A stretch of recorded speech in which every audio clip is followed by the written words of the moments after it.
Rossiyadan O'zbekistonga pul yuborish endi yanada qulay va tushunarli. Anjirpay moliyaviy ishlaringiz uchun yagona ilova. Rossiyadagi bank kartalaridan Humo, Uzkart va Visa kartalariga pul o'tkazmalari, shuningdek naqd pul yuborish xizmati ham mavjud. Kommunal xizmatlar, internet, TV, jarimalar, soliq va kredit to'lovlari 24/7 qo'llab-quvvatlash xizmati. Anjirpay Rossiyadan O'zbekistonga qulay pul o'tkazmalari. Ilovani barcha platformalardan yuklab oling. Assalomu alaykum aziz do'stlar, kanalimizga xush kelibsiz. Kanalimizda mehmon bo'lsangiz, kanalimizga obuna bo'lishni unutmang.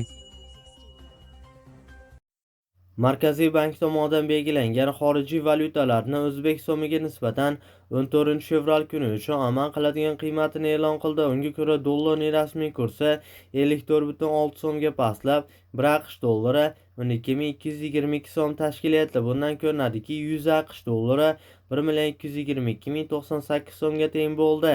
Yevro kursi esa 96 so'mga pastlab, 1 yevro 14.495 so'm tashkil etdi. Bundan ko'rinadiki, 100 yevro 1.449.530 so'mga teng bo'ldi.